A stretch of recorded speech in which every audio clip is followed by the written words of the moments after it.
বৃষ্টিতে ভিজতে কার না ভালো লাগে, বৃষ্টিতে ভিজতে সকলেরই ভালো লাগে, সেটা যদি হয় একটু long drive. Hi everyone, welcome to my blog JBS family. আশা করি তোমরা সকলে খুব ভালো আছো, আমিও খুব ভালো আছি। আজকের দিনের ফুল ব্লগটা তোমাদের জন্য। সকাল 8:30 মতো ছেলে স্কুলে নিয়ে এসেছিলাম, আর আজকে প্রচণ্ড তাড়াতাড়িতে স্কুলে এসেছি, মানে দেরি হয়ে গিয়েছিল, ছুটে ছুটে রীতিমতো ট্রেন ধরেছি। আর আপাতত স্কুল থেকে বাড়ি ফেরার পালা। চলো বাড়িতে গিয়ে সারাদিন কী কী করছি না করছি সেগুলো তোমাদের সঙ্গে শেয়ার করবো। এইদিকে বৃষ্টিটা হচ্ছে শুধু, এখন দারুণ বৃষ্টি হচ্ছে। অংশ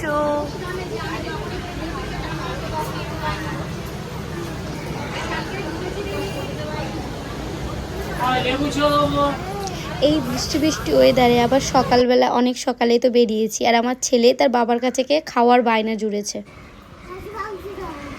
খাসির মাংস খাবে?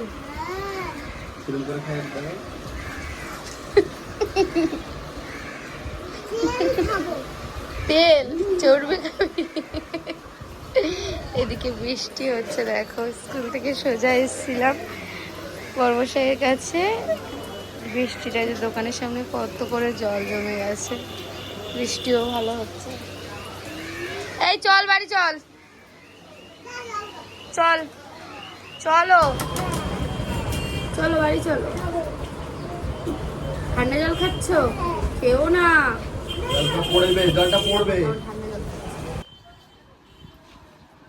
খাস না বাবা ঠান্ডা জল, খেও না ঠান্ডা জল।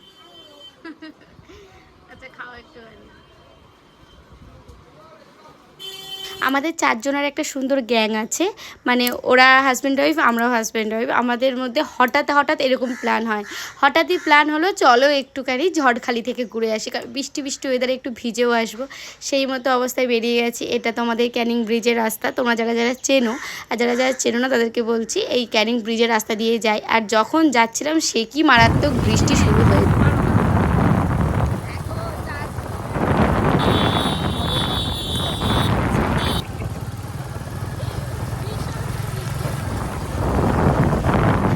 আমাদের সুন্দরবনের ইলিশ উৎসব হচ্ছে, তোমরা অনেকেই আসছো, যারা যারা আসছো অনেক দূর থেকে, আর আমার ভিডিও যদি তোমরা দেখে থাকো অবশ্যই আমার কমেন্টে জানিও।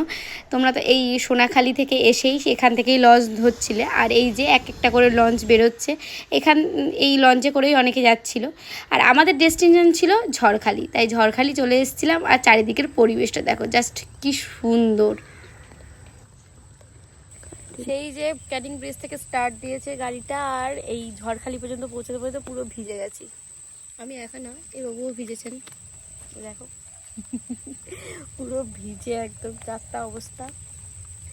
এমন সুন্দর বৃষ্টি ভেজার অভিজ্ঞতা আগে আমার হয়নি, এই ফার্স্ট টাইম হয়েছে। আর এই দিকটা দেখো, এদিকে ছিল কিন্তু ঝড়খালির মেন যে চিড়িয়াখানা ছোট্ট মতো পার্ক করে রেখেছিলো সেটা।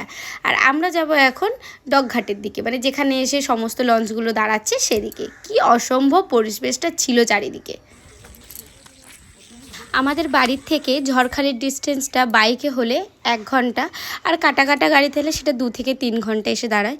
আর আমরা তো ঝড়খালি প্রচুরবার এসেছি, আমি অনেকবারই। আর এসে এই রকম আগে কখনো আমি বানরের কিন্তু উৎপাত দেখিনি। উৎপাত মানে এই বানর এত দেখিনি, এখন মানে এবার করে গিয়ে যা আমি দেখলাম। গত 2-3 বছরে তোমরা যেমনভাবে আমাদের সুন্দরবনকে ভালোবাসছো, আর যেমনভাবে তোমরা ইলিশ উৎসব এসে আমাদের সুন্দরবনে পালন করছো, তার জন্যই এই সুন্দর একটা লঞ্চ ঘাটের পরিবেশ কিন্তু তৈরি করা হয়েছিল। ব্যাগ বয়ে বয়ে বেড়াচ্ছে আমার বর, কিছু করার নেই।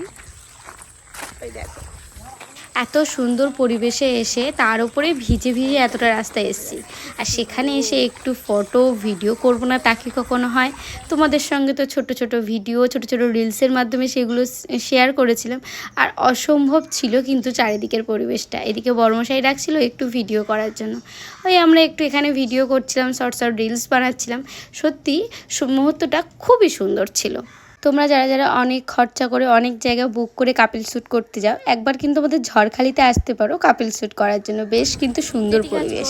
কমপ্লিট, এবার চলো ঝড়খালির ছোটোখাটো কয়েকটা স্টল আছে, ওইগুলো জাস্ট একটু ভিজিট করবো। আর এখান থেকে নেবো একটু মধু, আর দেখি অংশের জন্য কী খেলা নেওয়া যায়। দেখো কি ভালো লাগে। জেটিঘাট থেকে একটু দূরেই এই মধুর দোকানটা এসে একটু মধু টেস্ট করছিলাম। আমরা অনলাইনে মধু ছাড়ি, মানে অনলাইনে মধু বিক্রি করেন? হ্যাঁ, মানে করে যেগুলো দেয় না সবাই যেরকম সব জিনিস খারাপ হয় ওরকম আমরা তো ওরকম করে দিতে পারবো না দেখো।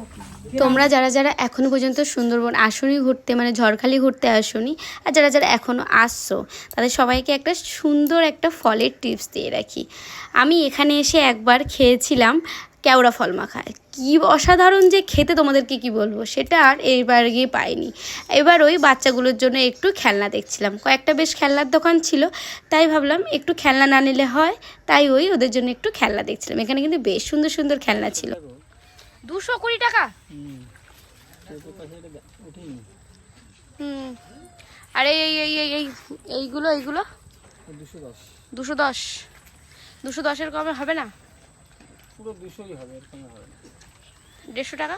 150 টাকা কিনতে পারেন। 150 টাকা কিনতে পারছেন না?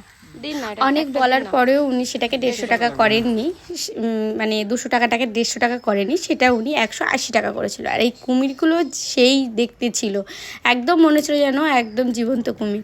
এখানে ওই দাদার বর্মশাই মিলে দেখছিল যে কুমিরটাকে নেওয়া যায় কি না। আরও এখানে সুন্দর সুন্দর খেলনার জিনিস ছিল। আরও একটা দোকানে গিয়েছিলাম খেলনার জিনিস দেখতে, কিন্তু ওই দোকানটার থেকেও বেশ অনেকটা দাম বলছিল। তাই ভাবলাম চলো এক জায়গায় ঘুরতে গেছি, একটু স্মৃতি হিসাবে কিছু একটা আনবো বলে। এখানে তো প্রচুর বেশি দাম চাইছিল। আর এই হাতিগুলো যে কি ভীষণ পছন্দ হয়েছিল। অবশ্যই থেকে ওই রকমই একটা হাতি কিন্তু মানে অংশুর জন্য নেওয়া হয়েছিল, একদম সেম হাতি অংশুর জন্য কিন্তু নিয়েছিলাম। এই হাতিটার দাম ওই 400 টাকা মতো বলেছিল। তারপরে আবারও দেখো ছেলের জন্য কিছু তো নিতে হবে, তাই আর বেশি না করে ওর জন্য একটা হাতি নিয়েছিলাম। এবার তো আমাদের বাড়ি ফেরার পালা। আর বাড়ি ফেরার সময় আমাদের কিন্তু ওই খাওয়ারের মধ্যে ছিল ঝালমুড়ি। আর এই আশেপাশের দোকানগুলোতে এই ছোট্ট ছোট্ট পাখির বাসাগুলো কি ভালো লাগছিল। বাড়ি ফেরার পথে ওই ঝালমুড়িটা নিয়েই এই বেশ কিছুক্ষণ দাঁড়িয়ে আবারও একটু গল্প করে নিচ্ছিলাম, কারণ গাড়িতে স্টার্ট দিলে আবার 1 ঘন্টা জার্নি। আর কি ভীষণ যে মিক করেছিল কি বলবো। আর এই যে ঝড়খালি থেকে বেরোনোর সময় 10 মিনিটের প্রায় এত খারাপ রাস্তা, মানে বাইকে করে মনে হচ্ছিল যে এর থেকে হেঁটে যাওয়া ভালো। প্রচণ্ড মেঘ আর প্রচণ্ড টেনশান, কারণ অনেকটা রাস্তা ভালোভাবে বাড়ি পৌঁছাতে হবে, যা ভীষণ অ্যাক্সিডেন্ট হচ্ছে চারিদিকে। তাই বড়মশাইকে বলছিলাম তুমি শুধু সাবধানে চলো, আর কিচ্ছু না। আমাদের তোমাদের সঙ্গে কথা বলতে দেখাই তোমাদের ক্যানিং ব্রিজটাকেও কি মারাত্মক সুন্দর লাগছে। আর মেঘ করলে চারিদিকের পরিবেশটাই সুন্দর লাগে। আজকের ব্লগটা তোমাদের কেমন লাগলো অবশ্যই কিন্তু জানিও। সবাই ভালো থেকো, সুস্থ থেকো। দেখা হবে আবারও একটা সুন্দর ব্লগে। ততক্ষণ